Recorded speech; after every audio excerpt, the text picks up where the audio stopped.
अस्सलाम वालेकुम, this is Malik Aamir. आज की इस वीडियो में हम पुश नोटिफिकेशंस विद फायरबेस सीखेंगे। सबसे पहले हम फायरबेस को अपने रिएक्ट नेटिव ऐप के साथ कनेक्ट करेंगे और उसके बाद पुश नोटिफिकेशंस को इम्प्लीमेंट करेंगे। उससे पहले मैं आपको अपना जो प्रोजेक्ट है, जो मैंने एक बेसिक प्रोजेक्ट क्रिएट किया है, उसके मैं गो थ्रू करवा देता हूँ। आप देख सकते हैं इसमें पहले से कुछ भी इम्प्लीमेंट नहीं किया हुआ। मैंने एक बेसिक रिएक्ट और पुश नोटिफिकेशंस ऐप के नाम से एक मैंने प्रोजेक्ट क्रिएट किया है। इसमें सिंपली और कुछ भी नहीं है। मैं इस ऑल जो जो भी है इसको सेलेक्ट करके मैं रिमूव कर दूंगा और एक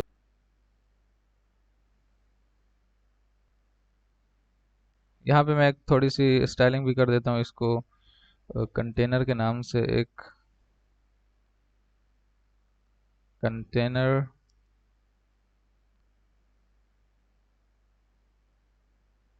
लेक्स वन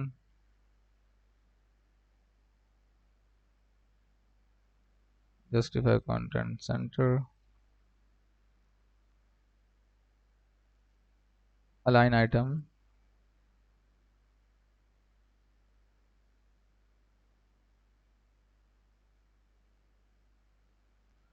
अलाइन आइटम भी सेंटर कर दिया हमने।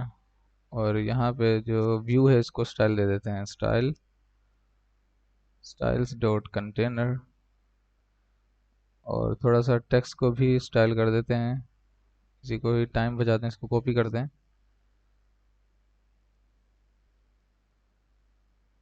ये हमारा टाइटल हो गया। टाइटल के लिए भी एक बना लेते हैं ऑब्जेक्ट। फॉन्ट साइज इसका है 22। Font weight 600। ओके, ज़बरदस्त।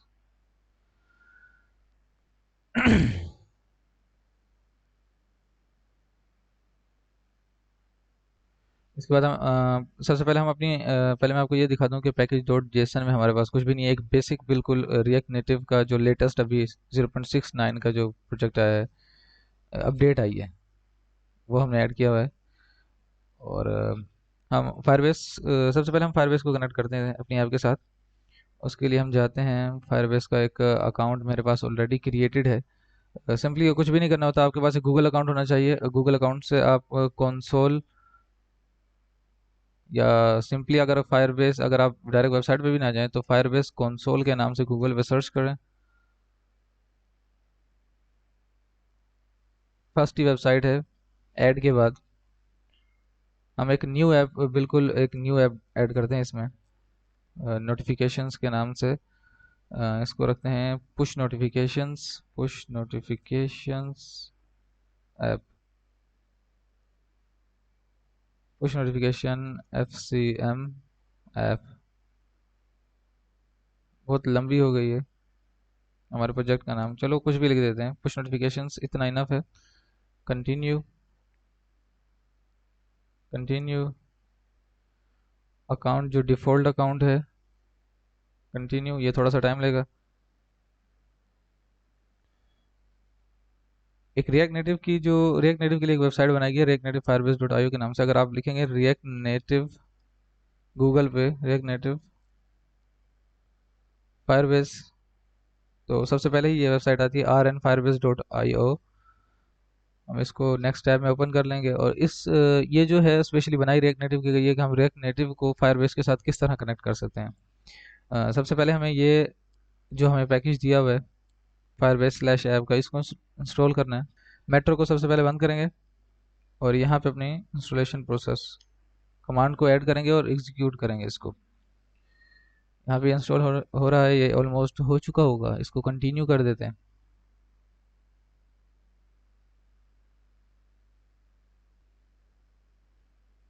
उसके बाद हमें तीन ऐप्स ऐड कर सकते हैं। एक वेब ऐप जो हमारी होती है, एक एंड्रॉयड और एक iOS। इस वीडियो में हम एंड्रॉयड के साथ पुश नोटिफिकेशन को इम्प्लीमेंट करेंगे, तो हम एंड्रॉयड को कंटिन्यू करेंगे और एक एंड्रॉयड ऐप ऐड करेंगे। हमें यहाँ एंड्रॉयड पैकेज नेम ऐड करना है। ये हमें एंड्रॉयड मैनिफेस्ट डॉट XML से मिलेगा। और ये हमारे, सबसे पहले हम एंड्रॉयड फोल्डर में जाएंगे, उसके बाद ऐप में, उसके बाद SRC, फिर मैन, और यहाँ पे Android XML, Android manifest dot XML हमें मिल जाएगा। और ये हमारे पैकेज का नेम है। इसको हम कॉपी करके फायरबेस में ऐड कर देंगे। Push notifications push notifications app कर देते हैं इसको। ये वैसे ऑप्शनल है, अगर आप इसको ऐड करना चाहें कर सकते हैं, वरना छोड़ भी दें तो कोई इशू नहीं है। अभी हमें डीबग साइन इन सर्टिफिकेट लेना है इसका। SHA-1 की के लिए हमें साइन इन रिपोर्ट लेनी होती है रिएक्ट नेटिव की ऐप की, उसमें हमें SHA की मिल जाती है। उसके लिए क्या करना है, हमें एंड्रॉयड में जाना है। सबसे पहले cd एंड्रॉयड ./gradle और यहाँ पे हम लिखेंगे साइनिंग रिपोर्ट।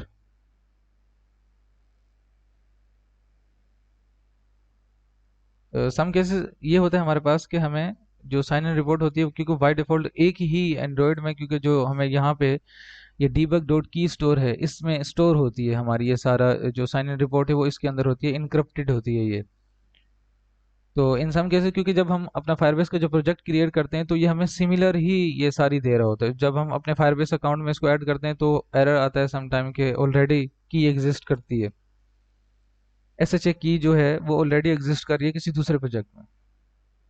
इसके लिए मैंने एक और प्रोसेस लिया है कि हम किस तरह कर सकते हैं। हमें सबसे पहले हम अभी एंड्रॉयड फोल्डर में हैं, मैं CD और ऐप वाले अभी हम इस वक्त इस डायरेक्टरी में हैं, या इस फोल्डर में कह लें, इस फोल्डर में हम इस वक्त हम ऐप में जाएंगे। ऐप में चले गए, हम ऐप में जाने के बाद हम एक न्यू डीबग की स्टोर क्रिएट करेंगे और जो पहले वाला है उसको डिलीट कर देंगे हम। कॉपी किया, कमांड ये आप कमांड में उसमें आपको प्रोवाइड कर दूंगा डिस्क्रिप्शन में, आप वहां से कॉपी कर सकते हैं इसको। और जो ये फाइल है इसको हम डिलीट कर देते हैं।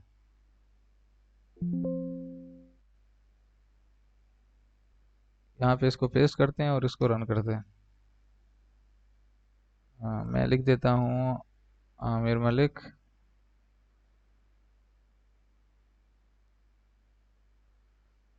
कुछ भी लिख देते हैं यहाँ पे, ज़रूरी नहीं है आपको पूरी इन्फॉर्मेशन यहाँ दो, ये फिर भी क्रिएट करके दे देगा आपको। ये देखें डीबग डॉट की स्टोर हमने डिलीट कर दिया था, अब ये दोबारा आ चुकी है। अब हम अगर साइन इन रिपोर्ट हम इसको दोबारा पहले हमें सबसे पहले हमें अपनी एक स्टेप बैकवर्ड चले जाते हैं। CD अब एंड्रॉयड के फोल्डर, आपने ये याद रखना है कि आपने ऐप के अंदर उस कमांड को रन नहीं करना, एंड्रॉयड के फोल्डर में रन करना है साइन इन रिपोर्ट लेने के लिए।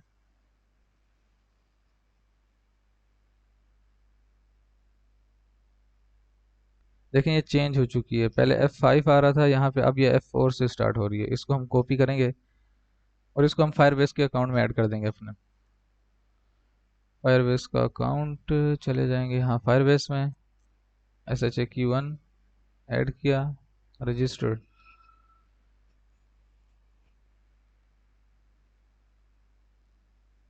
Google service dot JSON file को हम अपने प्रोजेक्ट में ऐड करेंगे, और कौन सी जगह पे ऐड करना है, हमें ऐप के अंदर ऐड करना है। तो सबसे पहले हम इसी को ऐड कर लेते हैं। ये फाइल जो है मेरी डाउनलोड के फोल्डर में आई है, यहाँ से मैं इसको कट करता हूँ और अपने प्रोजेक्ट के अंदर इसको ऐड करता हूँ। ये मेरा प्रोजेक्ट है पुश नोटिफिकेशन ऐप का। सबसे पहले एंड्रॉयड में जाएंगे, उसके बाद ऐप में, और इसको यहाँ पे प्लेस कर देना है हमने। ये प्लेस हो चुका है, मैं इसको पेरेंट डायरेक्टरी पे इसकी चला जाता हूँ, यहाँ ये पेरेंट में आ गया हूँ इस वक्त। अब जो फर्दर फायरबेस के स्टेप हैं उसको कंप्लीट करते हैं, हमने नेक्स्ट करना है। अब यहाँ पे जो हमें ये बताया गया है कि प्रोजेक्ट पे बिल्ड डॉट ग्रेडल, अब प्रोजेक्ट हमारा क्या है, हमारा एंड्रॉयड है। ये जो जावा डेवलपर्स होते हैं एंड्रॉयड के लिए हमें यहाँ पे गाइड किया गया। अगर हम इस डॉक्यूमेंटेशन की तरफ आएँ तो यहाँ पे भी इन्होंने हमें अच्छे तरीके से गाइड किया हुआ है कि हम किस तरह जा सकते हैं। ये स्टेप हम ऑलरेडी कर चुके हैं, और अगर आप चाहें तो इस वेबसाइट से भी साइन इन रिपोर्ट की जो ये कमांड है इसको कॉपी कर सकते हैं यहाँ से। और उसके बाद ये इसको हमने डाउनलोड भी कर चुके हैं, ये स्टेप भी हमारा हो चुका है। अब हमें ये वाला स्टेप करना है, क्लास पाथ को ऐड करना है अपनी डिपेंडेंसीज में। कहाँ पे, android slash build dot gradle में। एंड्रॉयड ऐप वाले को क्लोज कर देते हैं, क्योंकि बिल्ड डॉट ग्रिडल हमारे पास दो होते हैं। मैं इसको भी हाइड कर देता हूँ फिलहाल, हो चुका है हमारे पास। अब हमने इसको डिपेंडेंसीज में ऐड करना है, यहाँ पे हम इसको प्लेस कर देते हैं। सेव कर दिया। अब नेक्स्ट स्टेप क्या है हमारा, सेकंड वाली लाइन को कॉपी करना है और एंड्रॉइड स्लैश ऐप और इस मरतबा ऐप के बिल्ड डॉट ग्रेडल में ऐड करना है। ये छोटी छोटी चीज़ें होती हैं, इसी से ही ऐप के एरर आते होते हैं। फिर लोग कहते हैं कि रिएक्ट नेटिव में बहुत ज़्यादा एरर आते हैं। ये बिल्कुल छोटी छोटी चीज़ें होती हैं जो हमने अगर सही जगह पे ना उनको प्लेस करें तो हमारी ऐप क्रैश हो जाती है, फिर हमें समझ भी नहीं आ रहा होता कि एरर कहाँ पे आ रहा है। दूसरा स्टेप हो चुका है, अब ये नीचे iOS के लिए है। फर्दर देख लेते हैं हमें कोई चीज़ ऐड तो नहीं करनी, हाँ ऑलमोस्ट नहीं करनी। बस बस यही जो 3-4 स्टेप थे ये हमने कर लिए। अब फायरबेस में हम देखते हैं, ये भी हमें यही चीज़ कह रहे हैं कि आप इनको ये चेक करें, ये ऑलरेडी सब कुछ अपनी जगह पर ही होता है। बाकी इन स्टेप्स को फॉलो करने की यहाँ से ज़रूरत नहीं है, उस डायरेक्टरी से जो हमने फॉलो कर लिया वो इनफ है। कंटिन्यू कंसोल, हमारी जो एंड्रॉयड ऐप है वो यहाँ पे आ जाएगी, बल्कि यहाँ आ चुकी है। हम यहाँ अपने प्रोजेक्ट की सेटिंग में जाते हैं।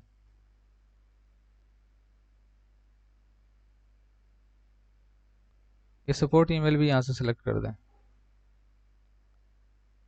सेलेक्ट हो चुका है, ऐप हमारी ऑलरेडी आ चुकी है। SHA1 की भी हमने ऐड कर दी है यहाँ पे।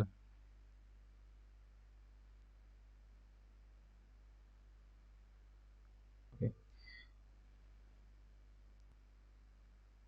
अब हमें पुश नोटिफिकेशन के लिए एक लाइब्रेरी को इंस्टॉल करना है जो फायरबेस के साथ ही होती है, हमें मिलती है, क्लाउड मैसेजिंग के नाम से है ये। हम यहाँ पे स्क्रॉल डाउन करेंगे, ये रहा क्लाउड मैसेजिंग, यूजेज पे क्लिक करेंगे। इसको हम पहले ही इंस्टॉल कर चुके हैं, अब ये सेकंड वाली को हम लोग कॉपी कर लेंगे। मेरे पास npm है तो मैं इसको हाफ कॉपी करूँगा और टर्मिनल में मैं इसको इंस्टॉल कर देता हूँ। npm i,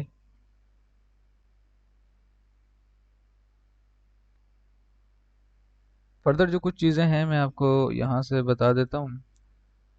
एक तो हमें ये चीज़ चाहिए होगी, इसके लिए एक अलग से हम लोग अगर हम चाहें तो हम app.js में भी इसको प्लेस कर सकते हैं, मगर ये सारा कन्फ्यूजन क्रिएट करेगा और प्रोडक्शन लेवल में भी इस तरह काम नहीं होता। तो हम एक फोल्डर स्ट्रक्चर को फॉलो करेंगे। फॉर एग्जांपल हमारे पास एक src फोल्डर होता है, src के अंदर हमारे पास स्क्रीन्स होती हैं और इसी src में हम एक यूटिल्स का फोल्डर भी बना देते हैं, इस तरह की जो सर्विसेज होती हैं उनको ऐड करने के लिए। यहाँ पे मैं पुश नोटिफिकेशन के लिए ऐड करता हूँ पुश नोटिफिकेशंस .js, और जो ये इंपोर्ट स्टेटमेंट के साथ इसको पूरा कॉपी कर लेते हैं, यहाँ ऐड कर देते हैं इसको।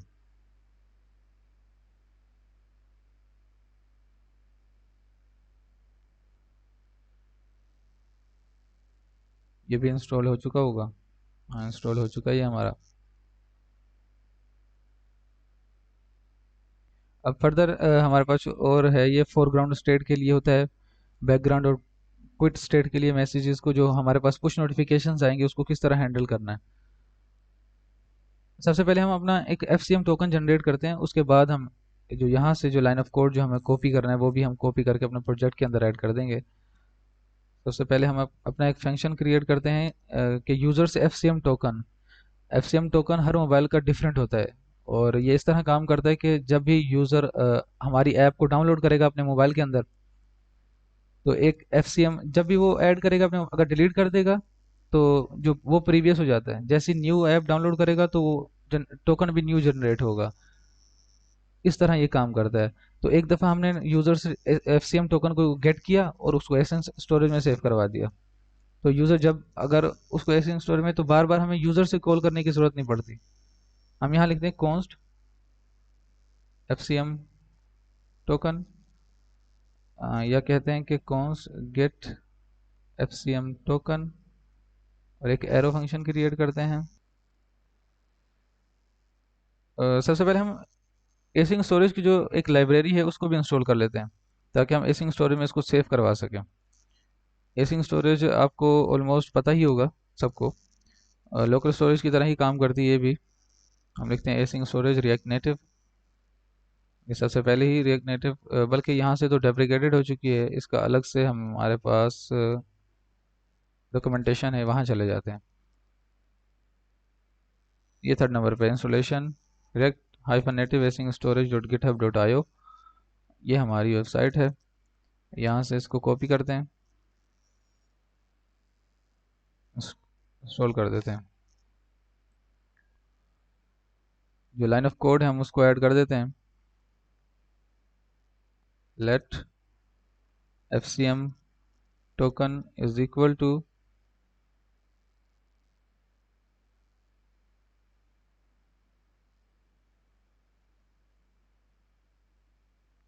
यहाँ पे async फंक्शन बनाना है इसको।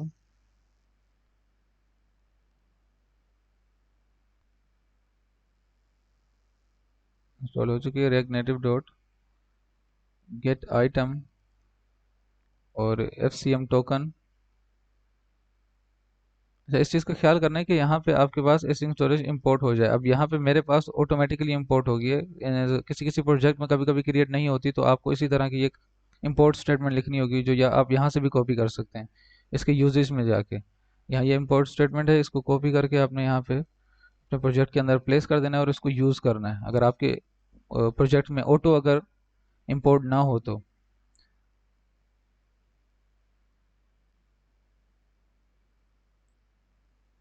Async storage dot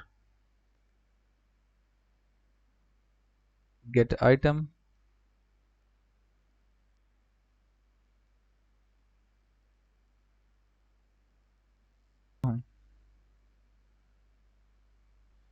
late fcm token is equal to await async storage dot get item.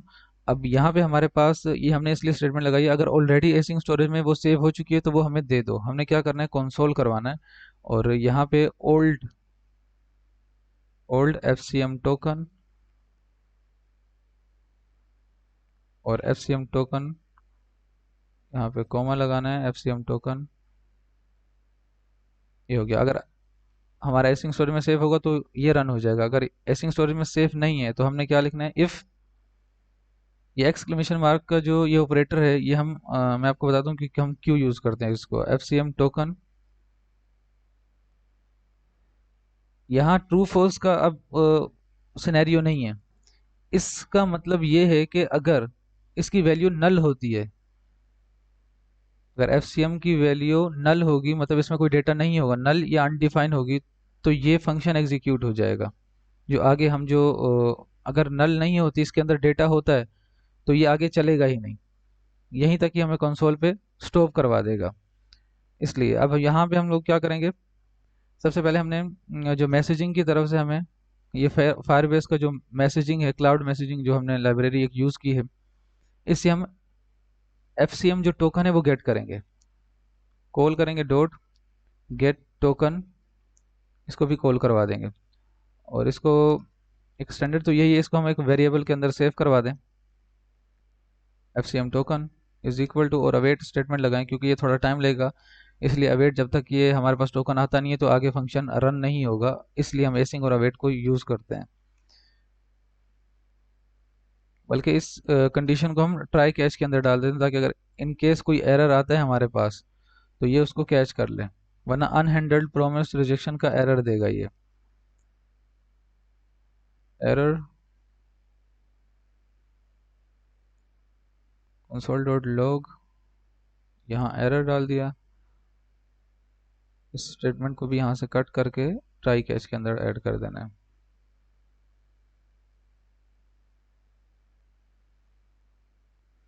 जब एफसीएम में टोकन आ जाएगा तो यहाँ पे भी हम कंडीशन लगा देते हैं, इफ़ एफसीएम टोकन, अगर इसमें इसमें वैल्यू आती है तो क्या करना है, हमने ऐसे कंसोल भी करवा देना है इसको, console dot log new generated FCM token.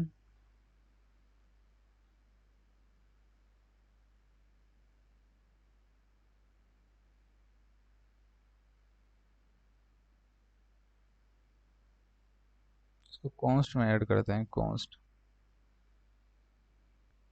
और यहाँ पे हम इसको एसिंग स्टोरेज में भी सेव करवा देंगे। Wait async storage dot set item. अच्छा, ये की जो है इसकी, ये सेम होनी चाहिए दोनों की। कॉपी पेस्ट कर देते हैं ताकि इसमें कोई एरर ना आए या हमसे कोई मिस्टेक ना हो जाए। ये हमारी की होगी और ये हमारी वैल्यू हमने इसको ऐड कर दी। अब ये जो हमारा गेट एफसीएम टोकन का फंक्शन है, अगर यूज़र परमिशन अनेबल करता है तो हम उसको यहाँ पे कॉल करवा देंगे और इस फंक्शन को हम एक्सपोर्ट करेंगे और हम अब अपनी ऐप डॉट जेएस की जो फाइल है वहाँ पे कॉल करवाएंगे यूज़र स्टेट के अंदर। एक्सपोर्ट कर देता हूँ मैं इसको। यहाँ से एक्सपोर्ट हो चुका है, अब यहाँ पे इंपोर्ट करते हैं। अच्छा, उससे पहले मैं अपनी जो ऐप है उसको रन कर लेता हूँ ताकि देख लूँ मैं कि कोई एरर तो नहीं हमारे पास शो हो रहा। उसके बाद जो बाकी फर्दर स्टेप्स हैं वो करेंगे।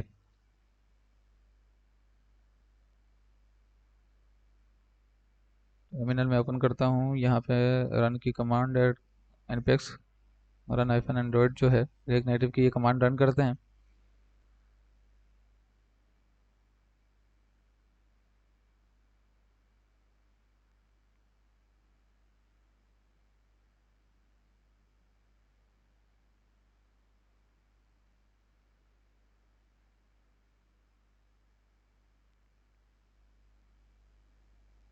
आई होप कि कोई एरर ना आए।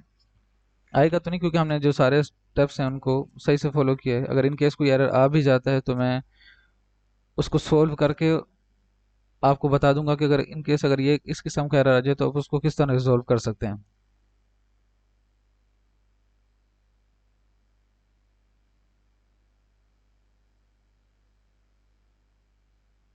हमारा जो कोड है वो रन हो चुका है, ऐप हमारी रन हो गई है।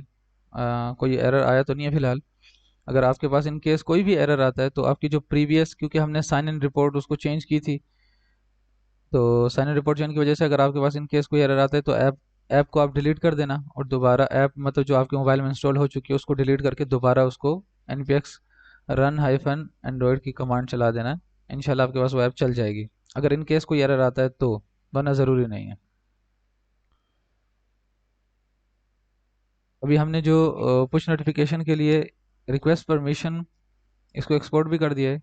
इसको यूज स्टेट में हम अपनी ऐप डॉट जेएस की फाइल में कॉल कर देंगे। Use effect arrow function create करते हैं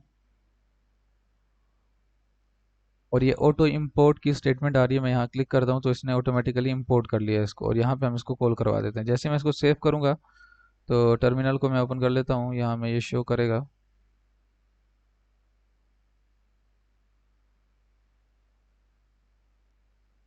इसको सेव करता हूँ।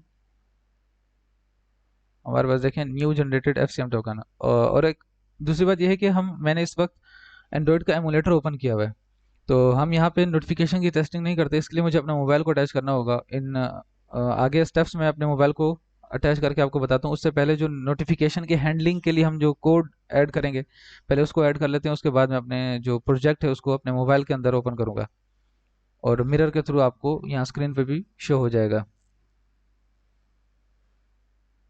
सबसे पहले जो हम फायरबेस की जो हम यूज़ कर रहे थे React Native Firebase dot I O की वेबसाइट को, यहाँ पे हम नोटिफिकेशंस में जाएंगे, स्क्रॉल डाउन, और ये क्लाउड मैसेजिंग इसी के अंदर ही नोटिफिकेशंस है। नोटिफिकेशन में हम स्क्रॉल डाउन करके नीचे आएंगे, यहाँ यूजेज के लिए उन्होंने कोड दिया हुआ है कि आप इस कोड को यूज़ करके जो इनके प्रोसेस को तो हम सिर्फ यहाँ से लाइन ऑफ कोड लेंगे। हम एक अपना एक फंक्शन क्रिएट करते हैं जिसके अंदर इस कोड को हम ऐड करेंगे और ऐप डॉट जी एस में जैसे उसको कॉल करवा देंगे। यहाँ पे हम एक एरो फंक्शन बनाते हैं एक्सपोर्ट के साथ।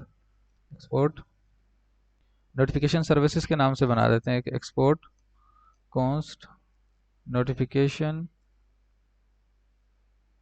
नोटिफिकेशन सर्विसेज एरो फंक्शन, और इसके अंदर इसको हम पेस्ट कर देते हैं। सबसे पहले हमें ये ऐड करना है, हमें नेविगेशन नहीं करवानी फिलहाल, इसको मैं हम हटा देते हैं। और दूसरा हमें इस लाइन ऑफ कोड को कॉपी करना है,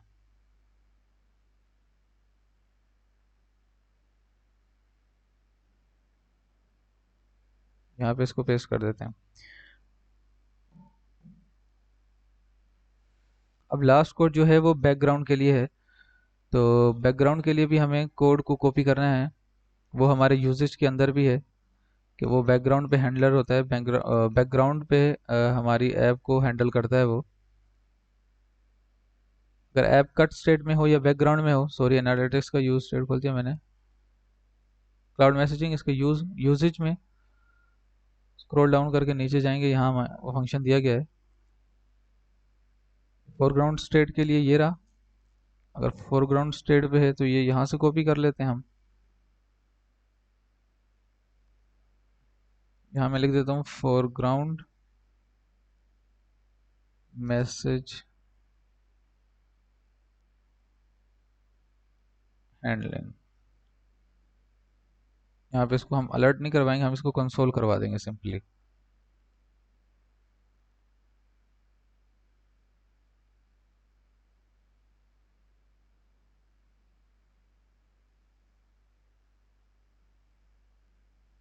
बल्कि यहाँ हम लिख ही लेते हैं नोटिफिकेशन इन फोरग्राउंड।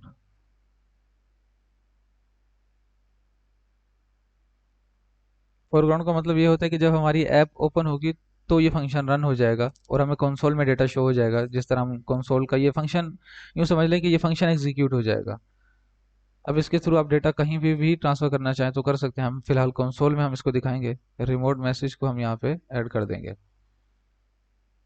अब जो बैकग्राउंड के लिए वो हम हमारी जो index.js की फाइल है यहाँ पे इसको सेव कर देते हैं। और जो बैकग्राउंड के लिए हम बैकग्राउंड हैंडलर है, अगर बैकग्राउंड में हो या कट स्टेट में हो, मतलब एक तो हमारी ऐप रिसेंट टास्क के अंदर होती है या उस तरफ होगी तो भी नोटिफिकेशन पे क्लिक करेंगे तो हमारी ऐप ओपन हो जाएगी। और अगर कट स्टेट में होगी कि बिल्कुल हमने उसको ओपन ही नहीं किया हुआ, रिसेंट टास्क में भी नहीं है, तो भी ये फंक्शन रन हो जाएगा।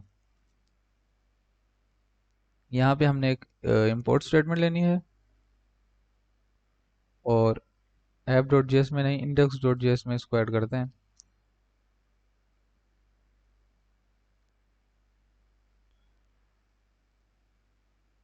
और इसको भी हम कॉपी कर लेंगे। यहाँ देखें ये लिखा हुआ है सेट बैकग्राउंड मैसेज हैंडलर। ये जो बिल्कुल कट स्टेट और बैकग्राउंड पे हो गए, ये उनको हैंडलिंग करेगा उनकी। इसको भी सेव कर देते हैं। अब जो मैं अपना मोबाइल कनेक्ट कर लेता हूँ और मोबाइल को ओपन कर लेता हूँ। मोबाइल में प्रोजेक्ट को रन करूंगा जिसके थ्रू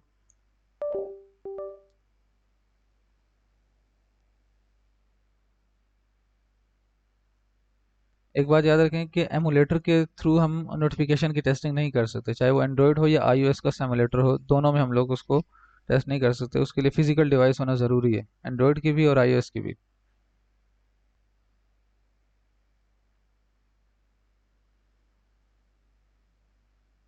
इसको टर्मिनेट करते हैं। हमेशा ये कैसे रीसेट जो कैशे की कमांड है इसको ज़्यादातर यूज़ किया करें कि हाँ कैशे की वजह से कोई एरर नहीं आता। और यहाँ रन की कमांड भी हम लोग चला देते हैं।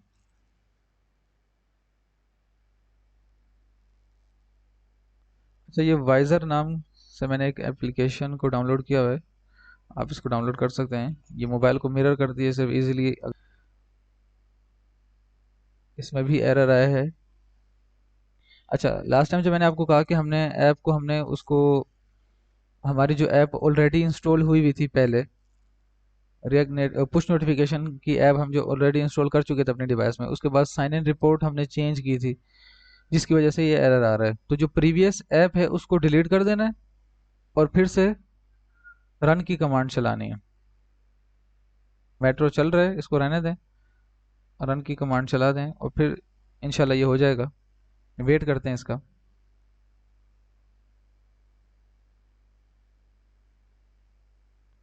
वाइजर ऐप के बारे में आपको बता रहा था, यह हमारी मोबाइल को मिरर करती है। जैसे ही इंस्टॉल होती है तो मैं इसको मिरर करके आपको दिखाता हूँ। देखें, ये इंस्टॉल हो चुकी है। अगर आपके पास इस तरह का कोई एरर आता है तो ये जो पुरानी साइन इन रिपोर्ट की वजह से हमारे पास आ रहा था, हमने क्योंकि debug डॉट की स्टोर दूसरी फाइल जनरेट की, प्रीवियस वाली को डिलीट कर दिए। उसके लिए ज़रूरी है कि जो हमारे मोबाइल के अंदर या एमुलेटर के अंदर जो भी ऐप इंस्टॉल हो प्रीवियस वर्जन उसका, उसको डिलीट करना है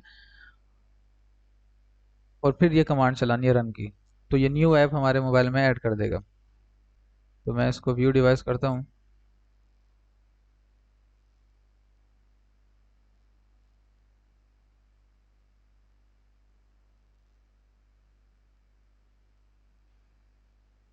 टर्मिनल में हमारा इन्होंने जनरेट कर दिया होगा न्यू जनरेटेड FCM टोकन। अगर मैं इसको रीलोड करता हूँ तो ये देखें ओल्ड FCM टोकन।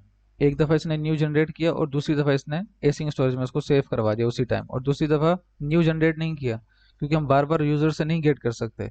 एक दफ़ा गेट करना है और उसको एसिंग स्टोरेज में सेव करवा लेना है, और उसके बाद हम ऐप के किसी भी अगर पेज पे हमें ज़रूरत पड़े तो हम उसको यूज़ कर सकते हैं। यहाँ से हम इसको कॉपी करेंगे, और एक वेबसाइट है जो हमें टेस्ट करने के लिए देती है, FCM टेस्टर के नाम से। FCM टेस्टर, आई थिंक यही नाम है इसका। हाँ, टेस्ट FCM, और FCM टेस्टर इसका टाइटल है। अब हमें सर्वर की कहाँ से चाहिए? सर्वर की को लेने के लिए हम प्रोजेक्ट सेटिंग में जाना है, हमने ये क्लाउड मैसेजिंग में आना है। यहाँ पे पहले सर्वर की हमें मिल जाती थी, मगर अब फायरबेस की कोई अपडेट आई है जिसकी वजह से वो कह रहे हैं कि जो न्यू API हमने अनेबल कर दी है, ऑटोमेटिकली हमने अनेबल कर दिया, जो पुराना हमें डायरेक्ट सर्वर की मिल जाती थी उसको उन्होंने डिसेबल कर दिया। आपने कुछ भी नहीं करना, सिंपली आपने थ्री डॉट्स पे क्लिक करना है, manage API in Google cloud console. यहाँ पे आपको वो सर्विस शो होगी पुरानी वाली, क्योंकि अभी अपडेट आई है तो इन्होंने बाय डिफॉल्ट इसको ऑफ कर दिया ताकि जो भी यूज़र है वो न्यू को ट्राई करे। हम जो प्रीवियस वाले क्लाउड मैसेजिंग है उसको अनेबल कर देंगे यहाँ से। ये थोड़ा सा टाइम ले रहा है, वेट करेंगे। ये अनेबल हो चुकी है। अब हम इसको रीलोड करेंगे। ये हमारे पास है सर्वर की, ये इंपॉर्टेंट चीज़ है, इसको यहाँ से कॉपी करेंगे और FCM टेस्टर सर्वर की में पेस्ट करेंगे। और जो हमारे मोबाइल की FCM टोकन है जनरेटेड, इसको भी यहाँ से कॉपी करके, स्पेसिंग का ख्याल करना है कि स्पेसिंग ना हो, वरना आपके पास नोटिफिकेशन नहीं आएंगे। डिवाइस टोकन भी ऐड कर दी, टेस्ट टाइटल, टेस्ट बॉडी, बाकी ऑप्शनल स्टेप्स हैं, इनका ज़रूरी नहीं है। यहाँ पे हमने इसको ऐड कर दिया। अब हम ये चेक कर लेते हैं कि हमने जो फंक्शन हमने क्रिएट किया था नोटिफिकेशन हैंडलर, क्या हमने app.js में उसको कॉल करवाया है? नहीं, मगर हमने उसको कॉल नहीं करवाया, ये हमने सिर्फ परमिशन वाला कॉल करवाया हुआ है। तो हम नोटिफिकेशन में जाएंगे, नोटिफिकेशन सर्विसेज, यहाँ से इसको कॉपी करेंगे और यहाँ पे इसको कॉल कर देना है। और इसको ख्याल रहे कि इसको इंपोर्ट ज़रूर करना है आपने। अगर ऑटो इंपोर्ट ना हो तो आप मैनुअल इंपोर्ट कर सकते हैं। जो प्रीवियस हमने रिक्वेस्ट परमिशन जहाँ से इंपोर्ट किया है, बस यहाँ पे हमने कॉमा लगा के इसको ऐड कर देना है। यहाँ पे हमने इसको रन कर दिया। कोई एरर आया है, हम इसको देख लेते हैं। अनहैंडल एरर रिजेक्शन।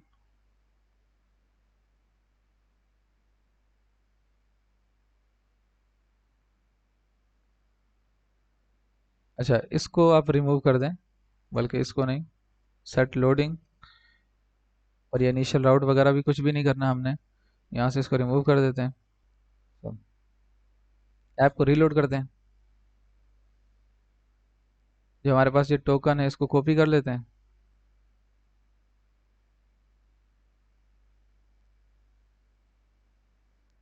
अभी आप हमारी जो है वो फोरग्राउंड स्टेट पर है। फोरग्राउंड स्टेट पे हम लोग पुश नोटिफिकेशन को ट्राई करते हैं। पुश नोटिफिकेशन टर्मिनल में चेक करते हैं, हमारे पास डेटा आ चुका है, नोटिफिकेशन इन फोरग्राउंड। अब हमारी ऐप ओपन है तो हमें टर्मिनल में हमारा डेटा मिल चुका है। अब मैं ऐप को बैकग्राउंड स्टेट पे ऐड कर देता हूँ। बैकग्राउंड में स्टेट में मैंने डाल दिया ऐप को। ये कुछ एच मैंने प्रेस किए ताकि टर्मिनल में जो डेटा है वो हमें सही से शो हो जाए, न्यू डेटा शो हो जाए। अब हम दोबारा टेस्ट टाइटल 1, टेस्ट बॉडी 1 यहाँ पे पुश करते हैं, और यहाँ नोटिफिकेशन में भी इसको ड्रॉअर को नीचे कर लेता हूँ। पुश नोटिफिकेशंस, हमारे पास नोटिफिकेशन भी आ गया है। अगर इस नोटिफिकेशन पे क्लिक करेंगे तो हमारी ऐप ओपन हो जाएगी और हमें डेटा भी मिल जाएगा हमारे कंसोल में। ये जो मैसेज हैंडल्ड इन बैकग्राउंड, ये पहले ही टर्मिनल में डेटा हमारे पास आ चुका था ऑलरेडी। और जब ये जो है, जब ऐप ओपन हुई है तब ये फंक्शन कॉल हुआ है। तो नोटिफिकेशन हमारे पास आ चुके हैं और हमने टेस्ट भी कर लिया इसको, फोरग्राउंड पे भी बैकग्राउंड पे भी।